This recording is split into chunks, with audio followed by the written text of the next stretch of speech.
Hi all, ഞാൻ hassle, Sikkim ഇന്ത്യയിൽ നിന്ന്. ഹായ്, എൻ്റെ പേര് ആൽബർട്ട് ജോർജ്. ഞാൻ ആർക്കേഡി ഹോംസ് എന്ന് പറയുന്ന കൺസ്ട്രക്ഷൻ ഫേമിനെ റെപ്രസെൻറ്റ് ചെയ്യുന്നു. ഇന്ന് നമ്മുടെ KBN ടോക്സിൽ ഒരു സ്പെഷ്യൽ എപ്പിസോഡാണെന്നാണ് ഞാൻ പറയാം.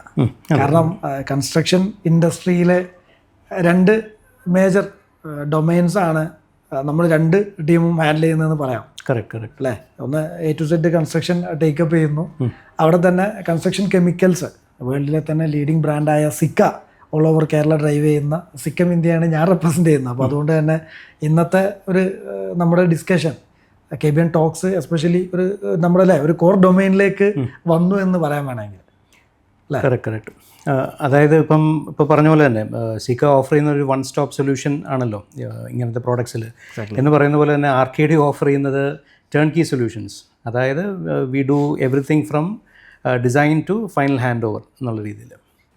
ബേസിക്കലി ബേസ്ഡ് മാവേലിക്കരയാണോ അതോ? അതെ, ഞങ്ങൾ രണ്ടിടത്തുണ്ട്. അതായത് മാവേലിക്കരയിലാണ് സ്റ്റാർട്ട് ചെയ്തത്. 2018 തുടങ്ങിയത്. അപ്പോൾ കൊച്ചിയിൽ റീസെൻ്റ്ലി ഒരു ബ്രാഞ്ച് സ്റ്റാർട്ട് ചെയ്തു. മെയിൻലി നമ്മൾ ഹാൻഡിൽ ചെയ്യുന്നത് കസ്റ്റമൈസബിൾ ഹോം കൺസ്ട്രക്ഷനാണ്. മനസ്സിലായി. കൂടാതെ കൊമേഴ്ഷ്യൽ ബിൽഡിങ്സും ചെയ്യുന്നുണ്ട്. ഇതാണ് മെയിൻ നമ്മുടെ ഫോക്കസ്. ഓക്കെ. അല്ല, നമ്മൾ കുറച്ച് മുന്നേ തന്നെ പരിചയമുള്ള ആളുകളായതുകൊണ്ട് റീസെൻ്റായിട്ട് ഒന്ന് രണ്ട് ഹൈ എൻഡ് ലക്ഷറി വില്ല പ്രൊജക്റ്റുകളൊക്കെ അനൗൺസ് ചെയ്ത് കണ്ടിരുന്നു. അത് തന്നെ. ഇപ്പം നിലവിൽ മാവേലിക്കരയിൽ ഒരു ഗേറ്റഡ് കമ്മ്യൂണിറ്റി പ്രോജക്റ്റ് ചെയ്യാനുള്ളൊരു പ്ലാനിലാണ്. അപ്പോൾ അതിൻ്റെ പ്ലാനിങ് ഫേസിൽ നിൽക്കുന്നേ ഉള്ളൂ. ഉടനെ തന്നെ അനൗൺസ് ചെയ്യുന്നതായിരിക്കും.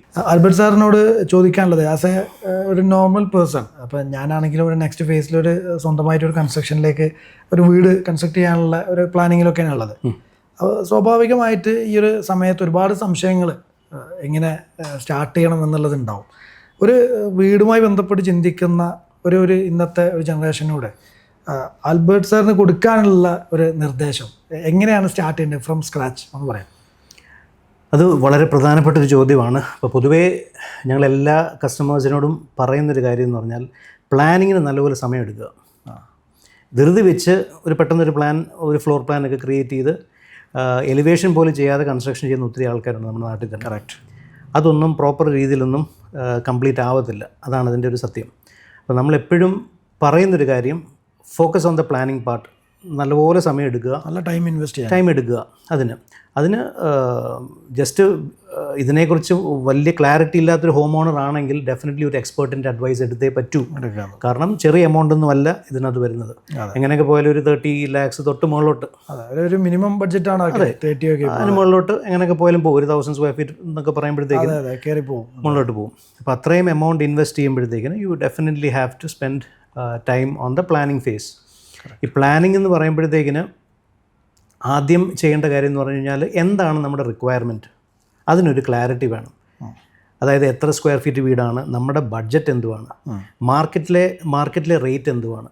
കറക്റ്റ്. അതായത് ഇത്ര സ്ക്വയർ ഫീറ്റ് ചെയ്യണമെങ്കിൽ പൊതുവേ അപ്പോൾ ഒരു 10 പേര് റേറ്റ് എടുക്കുവാണെങ്കിൽ ഏത് റേഞ്ചിൽ വരും സ്ക്വയർ ഫീറ്റ്.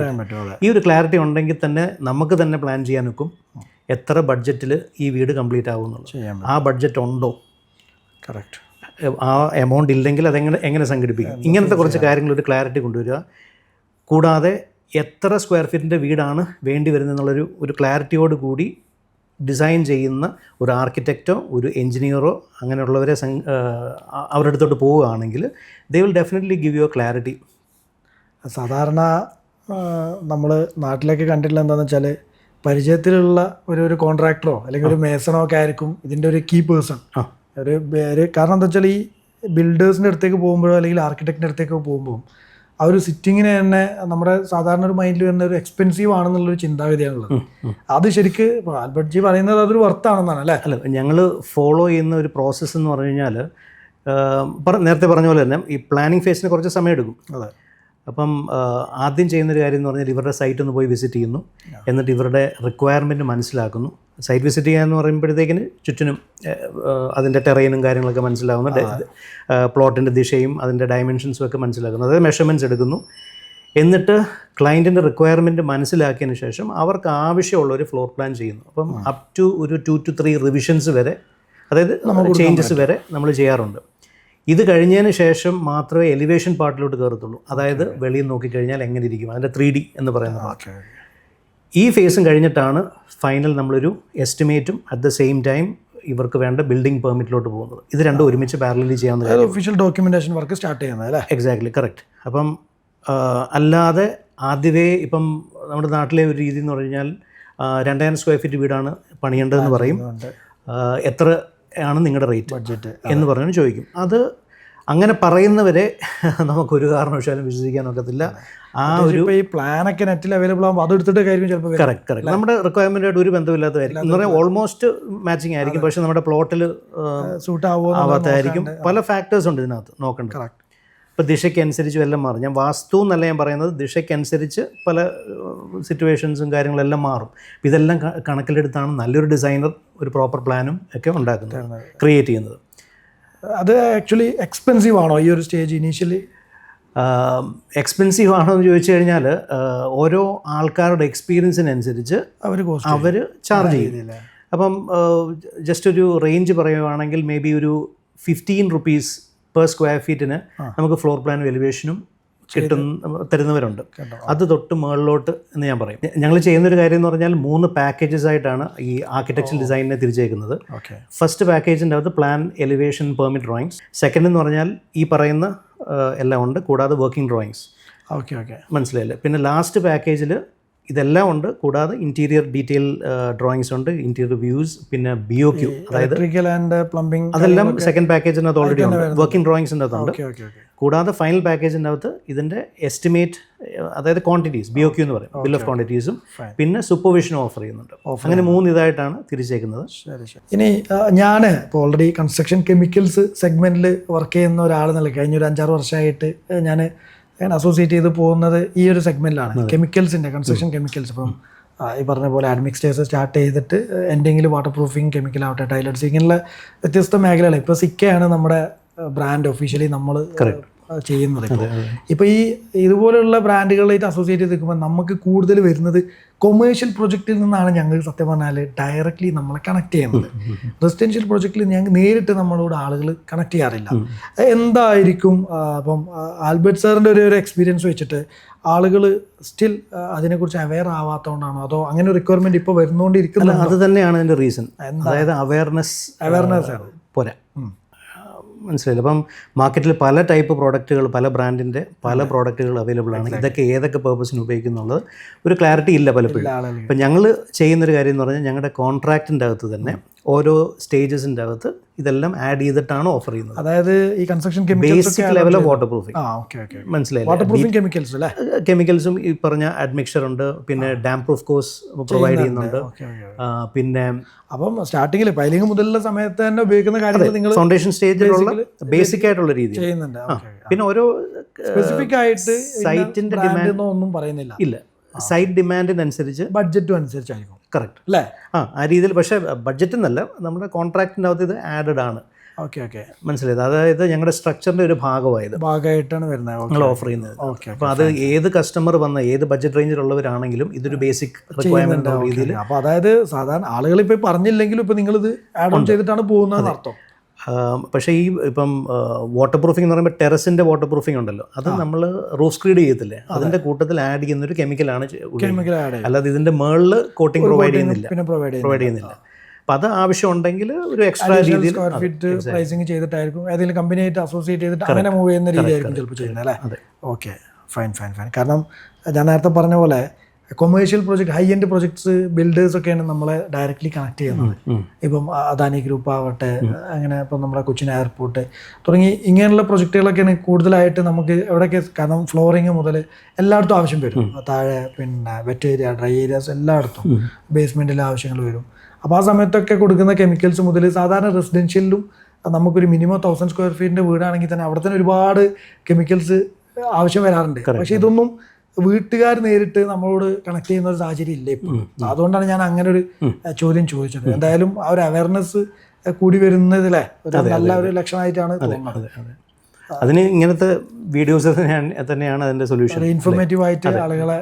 ഓക്കെ, എന്തായാലും എനിക്ക് തോന്നുന്നു അതില്ലേ ഇപ്പം നമ്മൾ രണ്ടുപേരും തന്നെ ചെയ്ത അല്ലേ, നമ്മുടെ സിക്കിമിൻ്റെ ഗോഡൗണിലും സിക്കിമിൻ്റെ ഓഫീസുകളിലും ഒക്കെ അല്ലേ ആൽബർട്ട് സാർ വന്ന് വിശദമായിട്ട് അതിനെക്കുറിച്ച് പഠിച്ചു. അപ്പോൾ അതുകൊണ്ട് തന്നെ എന്തായാലും ആർക്കേഡിയോ ഹോംസ് എന്തായാലും ഈ പറഞ്ഞ പോലെ ഇത് ഫോളോ ചെയ്യുന്നത് കൊണ്ട് ഞാൻ CKയിൽ കണ്ടൊരു പ്ലസ് എന്ന് പറഞ്ഞാൽ ഇപ്പം നിലവിൽ ഞങ്ങൾ പല ബ്രാൻഡ്സ് ഉപയോഗിച്ചിട്ടാണ് പല സൊല്യൂഷൻസും പ്രൊവൈഡ് ചെയ്യുന്നത്. അതായത് പല സ്ഥലങ്ങളിലും പല സാധനങ്ങളും യൂസ് ചെയ്ത് പോകുന്നത്. ഇപ്പോൾ ടോയ്ലറ്റ്സിൽ വേറൊരു ബ്രാൻഡ്, റൂഫിൽ വേറൊരു ബ്രാൻഡ്, ഇങ്ങനെയാണ് പോകുന്നത്. അപ്പോൾ CK ഇതെല്ലാം പ്രൊവൈഡ് ചെയ്യുന്നുണ്ട്. എല്ലാം നമുക്ക് അവിടെ അവൈലബിൾ ആണ്. അതെ, കാര്യങ്ങൾ കുറച്ചും കൂടി സിമ്പിൾ ആവുകയാണ്. തീർച്ചയായും. പിന്നെ നമുക്ക് ടെക്നിക്കൽ സപ്പോർട്ടും കൂടി ഇപ്പം സിക്കമിനെ സംബന്ധിച്ച് നമുക്ക് പ്രൊവൈഡ് ചെയ്യാൻ പറ്റുന്ന, ഇപ്പോൾ ഒരു ബിൽഡർ നമ്മുടെ അടുത്ത് എത്തിയാൽ നമുക്ക് പ്രൊവൈഡ് ചെയ്യാൻ പറ്റുന്ന ഒരു കാര്യവും അതാണ്. ജസ്റ്റ് മെറ്റീരിയൽ സെയിൽ എന്നുള്ള ഒരു പോയിന്റ് ഓഫ് വ്യൂവിലല്ല നമ്മൾ ഈ ഒരു ഓരോ സെയിലിനെയും പ്രൊജക്റ്റിനെയും കാണുന്നത്. നമ്മളവിടെ കൊടുക്കുന്നത് ടെക്നിക്കൽ എക്സ്പെർട്ടൈസ്. നമ്മുടെ കയ്യിൽ ഒരു വലിയ ടെക്നിക്കൽ ടീം തന്നെ ഉണ്ട്. ഓക്കെ, നമ്മുടെ കോർപ്പറേറ്റ് ഓഫീസിൽ തന്നെ നിങ്ങൾക്ക് വിസിറ്റ് ചെയ്താൽ തന്നെ നമുക്ക് മീറ്റ് ചെയ്യാനൊക്കെ പറ്റും. ഇപ്പം നമ്മളിവിടെ പേര് കേട്ട അത്യാവശ്യം നമുക്ക് അറിയുന്ന പ്രൊജക്ട്സൊക്കെ, ഇപ്പോൾ വികാലൻ ബിൽഡേഴ്സിൻ്റെ പ്രൊജക്ട്സ് ആവട്ടെ, പ്രസ്റ്റീജ് ഗ്രൂപ്പിൻ്റെ പ്രൊജക്ട്സ്, അതുപോലെ ട്രിവാൻഡ്രത്താണെങ്കിൽ TCS, അദാനി ഗ്രൂപ്പിൻ്റെ പ്രൊജക്ട്സ്, ഇതിൻ്റെ എല്ലാം വ്യത്യസ്ത തലങ്ങളിലാണ് ഇപ്പോൾ പ്രൊജക്റ്റുകൾ നടന്നുകൊണ്ടിരിക്കുന്നത്. പലയിടത്തും, ചിലയിടത്ത് ചിലപ്പോൾ ഫ്ലോറിങ്ങിൻ്റെ വർക്കുകൾ നടക്കുന്നുണ്ട്, ചിലയിടത്ത് ടോപ്പ് ഏരിയയിൽ ഓപ്പൺ ഏരിയയിൽ വർക്ക് നടക്കുന്നുണ്ട്, ചിലയിടത്ത് അണ്ടർഗ്രൗണ്ട് നമ്മൾ ബേസ്മെൻറ്റ് ടാങ്കുകൾ, ഇങ്ങനെയുള്ള വർക്കുകൾ ഇതൊക്കെ നടക്കുന്നുണ്ട്. STP പ്ലാന്റുകൾ വർക്ക് നടക്കുന്നുണ്ട്. ഇങ്ങനെ ഓരോ സ്ഥലങ്ങളിൽ ഓരോരോ സ്റ്റേജിൽ പ്രൊജക്റ്റുകൾ നടക്കുന്നുണ്ട്. അപ്പം ഈ പ്രൊജക്റ്റുകളൊക്കെയാണ് നമ്മുടെ ഒരു ടെക്നിക്കൽ എക്സ്പെർട്ടൈസ് ഇപ്പോൾ യൂസ് ചെയ്യുന്നത്. നമ്മൾ അതിനൊന്ന് ഡെവലപ്പ് ചെയ്തിട്ട് കേരളത്തിൽ എവിടെയാണെങ്കിലും റെസിഡൻഷ്യൽ പ്രൊജക്റ്റിന് കൂടി നമ്മൾ ആ ഒരു സപ്പോർട്ട് കൊടുക്കാനുള്ള ഒരു തീരുമാനത്തിലാണ് ഇപ്പോൾ ഉള്ളത്. കാരണം നമ്മുടെ ടീമിനൊന്ന് വൈഡൻ ചെയ്യുന്നുണ്ട്. ഇപ്പം എല്ലാം സീനിയർ ആയിട്ടുള്ള എക്സ്പീരിയൻസ് ഉള്ള ആളുകളാണ് കൂടുതലും ഉള്ളത് നമ്മുടെ ടീമിൽ. അതിൻ്റെ കൂടെ തന്നെ ജൂനിയർ എഞ്ചിനീയേഴ്സിനെയും കൂടി നമ്മൾ ഡിപ്ലോയ് ചെയ്യുന്നുണ്ട്. അങ്ങനെ ആകുമ്പോൾ എന്താണെന്ന് വെച്ചാൽ ഓരോ റീജിയനിലും നമുക്ക് ടീമിനെ കറക്റ്റായിട്ട് ഡിപ്ലോയ് ചെയ്യാനും പറ്റും. ആപ്ലിക്കേഷനിൽ നമുക്ക് കുറച്ചുകൂടി ശ്രദ്ധിക്കാൻ പറ്റും. കാരണം ഈ കോർപ്പറേറ്റ് ബ്രാൻഡുകളായിട്ട് ഇപ്പം സിക്ക പോലുള്ളൊരു ബ്രാൻഡാകുമ്പോൾ സ്വാഭാവികമായും ആൾക്കാർക്ക് ഉള്ള ഒരു സംശയം എന്താണെന്ന് വെച്ചാൽ മെറ്റീരിയൽ മാത്രം, ഹൈ ക്വാളിറ്റി മെറ്റീരിയൽ മാത്രം ആയതുകൊണ്ട് കാര്യമില്ലല്ലോ, അതിൻ്റെ ആപ്ലിക്കേഷൻ വളരെ ഇമ്പോർട്ടൻ്റ് അല്ലേ, ആപ്ലിക്കേഷൻ ആരാ ചെയ്യുന്നതെന്നുള്ള അല്ലേ. ഇപ്പം നിങ്ങളാണെങ്കിലും അങ്ങനെ ഒരു പ്രോബ്ലം ഉണ്ടല്ലോ അല്ലേ, എങ്ങനെ ആപ്ലിക്കേഷൻ? കാരണം ഇന്ന് തന്നെ അവിടെ ഗോഡൗണിൽ പല ടൈപ്പ് പ്രോഡക്റ്റുകൾ അവിടെ കണ്ടു. അതിൻ്റെ ആപ്ലിക്കേഷൻ അറിയത്തില്ല. അപ്പോൾ അതിൻ്റെ എക്സ്പേർട്സ് തന്നെ വേണം, അല്ലെങ്കിൽ ട്രെയിനിങ് കിട്ടണം. കറക്റ്റ്, നമ്മൾ അത് പ്രൊവൈഡ് ചെയ്യുന്നുണ്ട്. അതാണ് നമുക്ക് കൊടുക്കാവുന്ന മറ്റൊരു അഷുറൻസ്. ഇപ്പോൾ ഒരു ബിൽഡർക്ക് അവരുടെ തന്നെ ഒരു ടീം ഉണ്ടെങ്കിൽ ഇപ്പം അപ്ലൈ ചെയ്യാൻ സ്വാഭാവികമായിട്ട് എന്തായാലും ലേബേഴ്സും ടീമൊക്കെ ഉണ്ടാവും. അപ്പോൾ അവർക്കൊരു ട്രെയിനിങ് കൊടുക്കുന്നതോടുകൂടി അവർ പിന്നെ അതിൽ സെൽഫ് കേപ്പബിൾ ആയി മാറുകയാണ്. അപ്പോൾ അതോടുകൂടി ഞങ്ങളെ സംബന്ധിച്ചാണെങ്കിലും ഒരു ടീമും കൂടി അവിടെ ഡെവലപ്പായി വന്നു. അപ്പോൾ ഇപ്പോൾ ഉദാഹരണത്തിന് മാവേലിക്കര ഏരിയയിൽ നമുക്കൊരു ടീം, ഇപ്പോൾ സാറിൻ്റെ ടീമിനെ നമ്മളവിടെ ട്രെയിൻ ചെയ്ത് കൊടുക്കുകയാണെങ്കിൽ അവിടെ ഒരു പ്രൊജക്ട് വരുമ്പോൾ അവിടുത്തെ ടെക്നിക്കൽ എക്സ്പെർട്ടൈസിന് നമുക്ക് ആർക്കേഡിയോ ഹോംസിൻ്റെ ടീം അവിടെ ഉണ്ട് എന്ന് നമുക്ക് തന്നെ പറയാൻ പറ്റും. അപ്പോൾ ആ രീതിയിലാണ് സിക്കം ഇന്ത്യ ഓപ്പറേറ്റ് ചെയ്യാൻ ഇനി ഇവിടുന്ന് അങ്ങോട്ട് ഉദ്ദേശിക്കുന്നത്. എന്തായാലും ഈ പറഞ്ഞ പോലെ end to end solutions Sika construction കെമിക്കൽസിന് ത്രൂ സിക്കം ഇന്ത്യ കൊടുക്കാനും പറ്റും. അതുപോലെ തന്നെ ആർക്കേഡിയോ ഹോംസിൻ്റെ ഈ ഒരു കൺസ്ട്രക്ഷനിലെ ഒരു എക്സ്പെർട്ടൈസും അല്ലേ നമുക്ക് എല്ലാവർക്കും എന്താ പറയുക അവൈലബിൾ ആവുന്നു എന്നുള്ളതാണ്. എറണാകുളത്താണെങ്കിലും ആലപ്പുഴയാണെങ്കിലും അല്ലേ. ആൽബർട്ട് സാർ, എങ്ങനെ ഇപ്പം റൈറ്റ് നൗ മാവേലിക്കരയിലും എറണാകുളത്തും ഓപ്പറേഷൻസ് ഉണ്ടെന്ന് പറഞ്ഞു. ഒരു ടീമിൻ്റെ ഒരു സ്ട്രെങ്ത് എങ്ങനെയാണ്, നമുക്ക് എത്ര പ്രൊജക്റ്റൊക്കെ നമുക്ക് മാനേജ് ചെയ്യാൻ പറ്റുന്നുണ്ട് ഇപ്പോൾ റൈറ്റ് നൗ? അതായത് നമ്മുടെ ഒരു പ്ലാൻ അല്ലെങ്കിൽ ഒരു സ്ട്രാറ്റജി എന്ന് ഉദ്ദേശിക്കുന്നത് കൊച്ചി സൈഡിലോട്ടൊന്ന് വരിക എന്നുള്ളതാണ് ഉദ്ദേശിച്ചത്. അപ്പം മാവേലിക്കരയിലാണ് സ്റ്റാർട്ട് ചെയ്തത്. അപ്പം മാവേലിക്കരയിൽ ബേസിക്കലി മാവേലിക്കര അതെ. അപ്പോൾ മാവേലിക്കരയിൽ സ്ട്രെങ്ത് ഒന്ന് കുറയ്ക്കുക, പ്യൂർലി അതൊരു പ്രോജക്റ്റ് മാനേജ്മെൻറ്റ് ഓഫീസായിട്ട് മാറ്റുക. അതായത് എക്സിക്യൂഷനും സെയിൽസും അങ്ങനത്തെ മാത്രം ഹാൻഡിൽ ചെയ്യുക അവിടുന്ന്. ബാക്കി എൻറ്റയർ കാര്യം കൊച്ചിയിൽ നിന്ന് തന്നെ ഹാൻഡിൽ ചെയ്യുന്ന രീതിയിൽ. അപ്പം ഞങ്ങളുടെ ഡിസൈനിങ് ടീമും ബാക്കിയുള്ള അക്കൗണ്ട്സും അങ്ങനത്തെ കാര്യങ്ങളെല്ലാം ഇവിടെ തന്നെയാണ് കൊച്ചി ബേസ്ഡ്. അപ്പം അങ്ങനെയാണ് പോകുന്നത് രീതിയിൽ. ടോട്ടൽ സ്ട്രെങ്ത് നമുക്ക് ഒരു 22 വരുന്ന ടീം ഉണ്ടാവും. ഫാമിലി ഇതിൽ ഇൻവോൾവ് ആണോ? ലൈക്ക് അതെ, ഞാനും എൻ്റെ വൈഫും കൂടാണ് ഇത് സ്റ്റാർട്ട് ചെയ്തത്. വൈഫ് സിവിൽ കം സ്ട്രക്ചറൽ എഞ്ചിനീയറും കൂടാണ്. അടിപൊളി. ഞാൻ ചുമ്മാ ചോദിച്ചാണ്, കാരണം അതായത് ഇതിൻ്റെ ഡീറ്റെയിൽ ഡിസൈനും കാര്യങ്ങളെല്ലാം ആളാണ് ഹാൻഡിൽ ചെയ്യുന്നത്. ബാക്കി അല്ലാതെ പ്രോജക്ട്സും അല്ലാത്ത കാര്യങ്ങളും എല്ലാം സെയിൽസും. എനിക്കൊരു ഡൗട്ട് ഉണ്ടായിരുന്ന വെച്ചാൽ ഒരു ഫാമിലി ഓറിയന്റഡ് ബിസിനസ് ആണോ എന്നല്ല, ബ്രദേഴ്സും അങ്ങനെ ആരെങ്കിലും ഇതിൽ കണക്റ്റഡ് ആണോ എന്നുള്ള രീതിയിൽ ഞാനും വൈഫാണ് മാനേജിംഗ് പാർട്ട്നേഴ്സ്. ആൽബർട്ട് ജി, നമ്മൾ ഏകദേശം ഇപ്പോൾ 2 വർഷത്തോളമായി നമ്മൾ അല്ലേ ഒരു കണക്ഷനായിട്ട്. പക്ഷേ ഇങ്ങനെ ഒരു സംസാരത്തിന് അധികം അവസരം കിട്ടാറില്ല. ഇന്നിപ്പോൾ ആ കിട്ടിയ സമയമാണ് നമ്മളിപ്പോൾ യൂസ് ചെയ്യുന്നത്. അതിൽ എനിക്ക് തോന്നുന്നു അതിൻ്റെ ഏറ്റവും വലിയൊരു കണക്റ്റിംഗ് പോയിന്റ് എന്തായാലും KBN ആയിരിക്കും അല്ലേ? തീർച്ചയായിട്ടും. നമ്മുടെ കേരള ബിസിനസ് നെറ്റ്വർക്ക് എന്ന് പറയുന്ന നമ്മുടെ പ്രിയപ്പെട്ട നമ്മുടെ ഓൺടർപ്രണേഴ്സിൻ്റെ എംപവർമെൻറ്റ് പ്ലാറ്റ്ഫോം. എന്തായാലും അതിൽ എനിക്ക് തോന്നുന്നു ഏറ്റവും ഇനീഷ്യലി അല്ലേ ഇൻഡക്റ്റ് ആയ മെമ്പേഴ്സിൽ ഒരാളാണ്. ഇന്ന് അതിൻ്റെ ഒരു സീനിയർ റോള് തന്നെ വഹിക്കുന്നുണ്ട് ആൽബർട്ട് ജി എന്നുള്ളതിൽ വളരെ സന്തോഷം ഞാൻ ആദ്യം പറയുകയാണ്.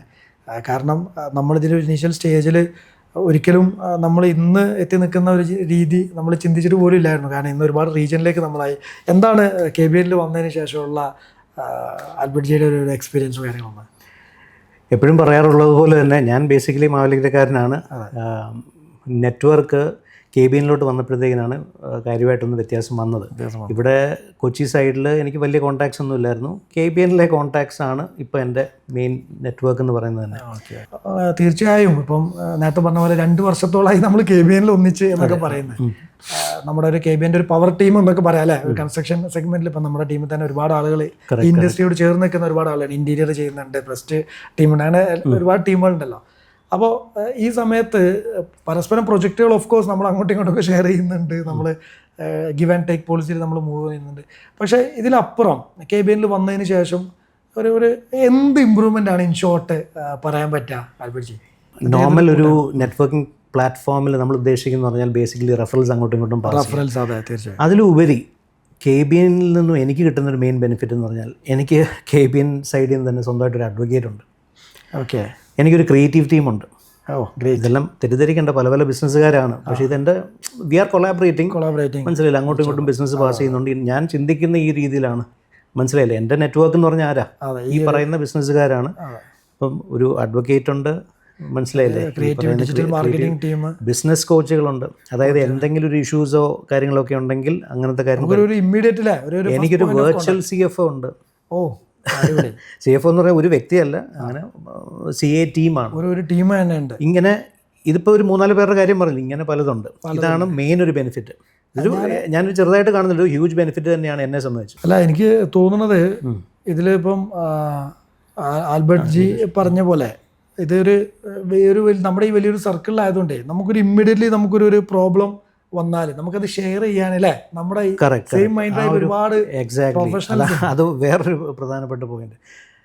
അതായത് ഒരു ബിസിനസ്സുകാരൻ്റെ ടെൻഷൻസും അല്ലെങ്കിൽ ആളുടെ തോട്ട് പ്രോസസ്സും മനസ്സിലാവുന്ന മറ്റൊരു ബിസിനസ്സുകാരനെ ഉള്ളൂ. ആ സെയിം മൈൻഡ് സെറ്റ് ഉള്ള പെട്ടെന്ന് ക്യാച്ച് ആവും അങ്ങോട്ടും ഇങ്ങോട്ടും അനുഭവിക്കുന്ന ടെൻഷനും കാര്യങ്ങളും ഒക്കെ. അത് എത്രയോ ടൈം നമ്മൾ ഇങ്ങനത്തെ കാര്യങ്ങൾ സംസാരിച്ചിരിക്കാറുണ്ട്. കറക്റ്റ്. അതാണൊരു മെയിൻ പ്ലസ്. പിന്നെ ഇപ്പം വളരെയധികം സന്തോഷമുള്ളൊരു കാര്യം എന്ന് പറഞ്ഞാൽ ഈ നെറ്റ്വർക്ക് വലുതായിക്കൊണ്ടിരിക്കുക. അതായത് കൊച്ചിയിലോട്ട് ഒതുങ്ങുന്നില്ല. മലപ്പുറത്ത് ഓൾറെഡി ഒരു ചാപ്റ്റർ സ്റ്റാർട്ട് റീജിയനിലുണ്ട്, കോഴിക്കോട് ഓൾറെഡി ഉണ്ട്, ഇപ്പം തിരുവനന്തപുരം, പത്തനംതിട്ട ഈ വരുന്ന 2-3 മാസത്തിനുള്ളിൽ വരുന്നു. പ്രീ ലോഞ്ച് കാര്യങ്ങൾ കഴിഞ്ഞു. നമ്മൾ മനസ്സിലായി കഴിഞ്ഞല്ലോ.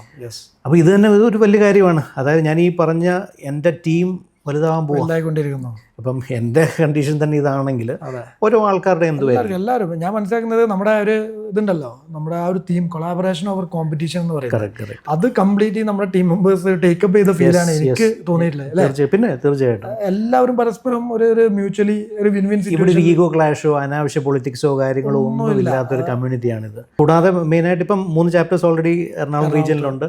പിന്നെ മൂവാറ്റുപുഴയിൽ നമുക്ക് ഈ വരുന്ന മാസം തന്നെ, അതായത് ഓഗസ്റ്റിൽ പുതിയ ചാപ്റ്റർ ഫോർമേഷൻ്റെ ഭാഗമായിട്ട് പ്രീ ലോഞ്ച് ഇപ്പോൾ ഉടനെ തന്നെ ഉണ്ട്. അതിന് മുമ്പ് നമ്മൾ അവിടെ അവരെ ഒരു പ്രീ മീറ്റപ്പ് സംഘടിപ്പിച്ചപ്പോൾ തന്നെ ഭയങ്കര റെസ്പോൺസ് ആയിരുന്നു. കറക്റ്റ്, നല്ലൊരു റെസ്പോൺസ് ഉണ്ട് അവിടെ റീജിയനിൽ. അതെ.